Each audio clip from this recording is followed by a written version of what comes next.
Welcome to Geeky Thinker's Story. Here we elaborate on the stories of Mahabharata, giving it a modern-day perspective. Dear listeners, in India we do Pitru Puja on different occasions and auspicious days. Do you want to know why? Why it is necessary? Well, let me tell you today's story from Mahabharata Adi Parva Astika Parva. As you remember, Ruru asked the sage Dunduva about the tale of Astika. But as he did so, Dunduva vanished, saying, "Other Brahmins will narrate to you the wonderful story of Astika." Ruru searched frantically in the jungle for the disappeared sage.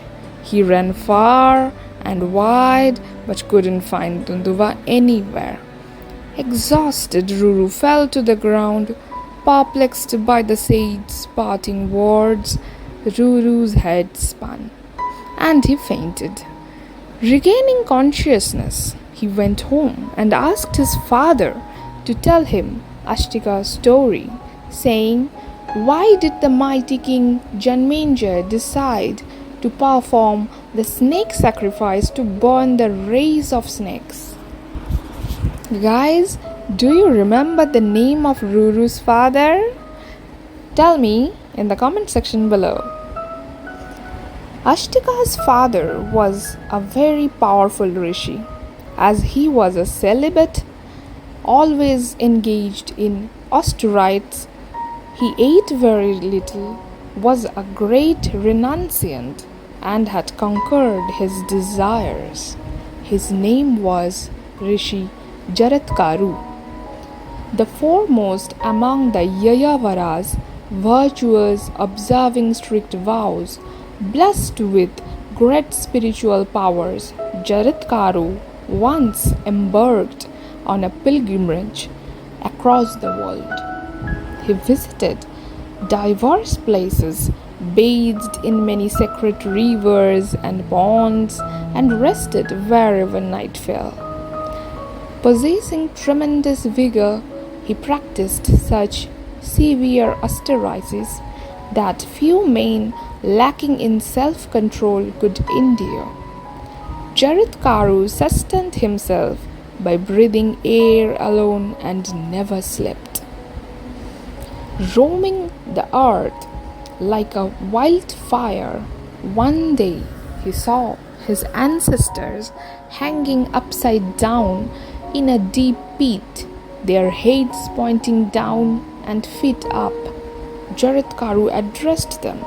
"Who are you, hanging by Virana fibers, constantly gnawed at by rat living in this pit?" The ancestor replied, "We are sages, observing stern vows. We are the Yayavaras. We sink into the earth because we have no descendants. We have a son named Jaratgaru. Alas, the wretched one lives the life of a renunciant, never considering marriage and children. We fear our clan will become extinct, and that is why we suffer in this pit. We possess wealth but live in misery like paupers. O stranger, grieving for us like a friend, who are you?" Jaratgaru replied, "You are my forefathers, as I am that Jaratgaru. Tell me, how can I serve you?" The forefathers instructed, "Child, do everything possible to have a son and continue our lineage. Not through great deeds or prolonged austerities does a man attain the merit. He does by becoming a father also. Therefore, son, we command you to marry and have children. In this lies our greatest welfare." Jaratgaru agreed to marry solely for his ancestors' sake. But his condition was to find a bride bearing his name, willingly given by her family and friends. But who would give their daughter to a poor man of a man's name? The sage of great vows roamed the earth, searching for a bride of his name. One day in a forest, remembering his ancestors, he prayed thrice in a feeble voice for a wife bearing his name. The serpent king Vasuki rose before him and offered his sister to the sage. Jaratgaru asked, "Tell me, O Naga, the name of your sister." Vasuki replied, "Jaratgaru, my younger sister's name is Jaratgaru, and I offer her to you." He brought the lovely Jaratgaru, his sister, to the sage, who married her with proper rites and rituals. Guys, do you know? Once the mother of Nagas had cursed them. "Fire, whose charioteer is wind, shall burn all of you at Janmenja's snake sacrifice." Now, to nullify this curse, Vasuki, king of snakes, married his sister to Rishi Jaratgaru, as he knows that when Jaratgaru and the Naga princess Jaratgaru wed, a great soul named Astika would born. Astika was an enlightened sage, knowledgeable in the Vedas and all its branches. He viewed all beings equally, elevated the fears of both his mother and father. Later, when a king from the Pandava lineage undertook a great snake sacrifice, that is Raja Janmenjay, it was Astika who delivered the Nagas, his maternal uncles and other serpents, from perishing in the flames of Janmenjay's sacrifice. Thus, Jaratgaru delivered his ancestors by begetting children.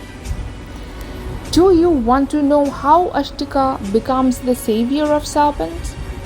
Well, that's a bit long story. Then you have to know the stories of Kadru and Vinata.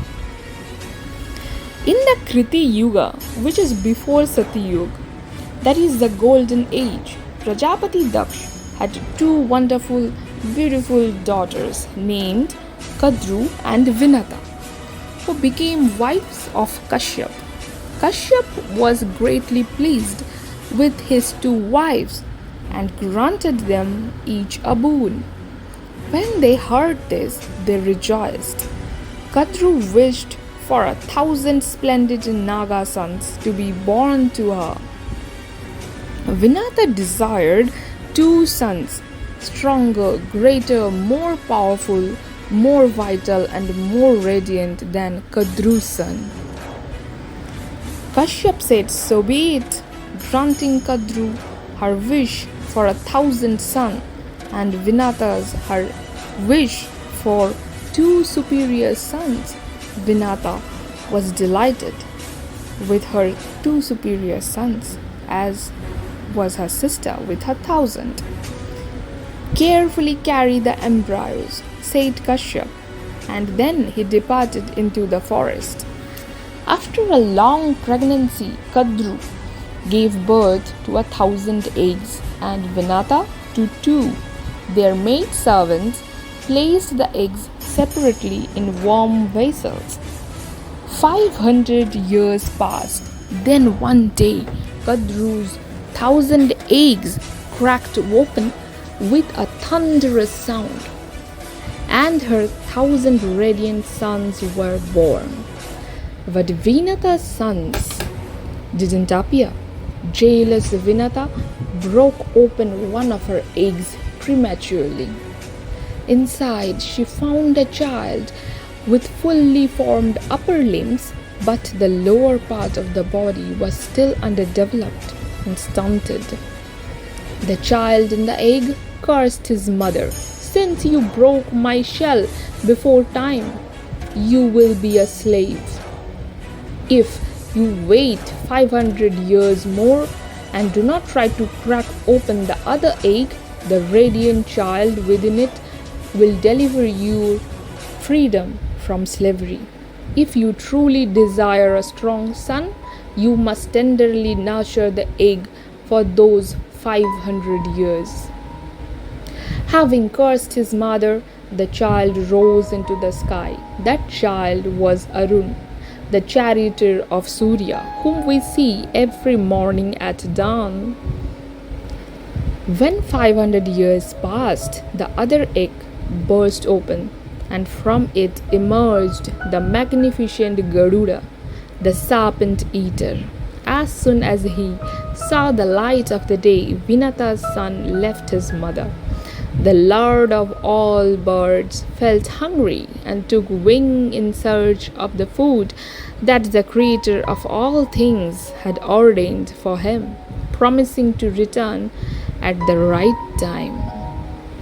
Friend, this is the wonderful tale of Astika, the great sage born to deliver the Nagas from Raja Janmejay's terrifying snake sacrifice.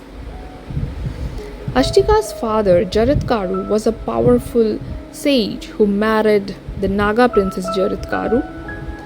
Their son, Astika, played a vital role to save the serpent race. This fascinating narrative encompasses themes of obedience to ancestors, the power of curses and boons, the consequence of impatience, and the intricately intertwined fates of sages, kings, and serpents in ancient times. It reminds us of the profound wisdom and spiritual prowess of the great sage of yore. Do you think the rivalry of these sisters, Kadru and Vinata, ended here? Well, not at all. It is just the beginning. When would Guru return? Well, what do you think? Let me know in the comment section below. Do not forget to like, share, and subscribe. See you soon for the next part.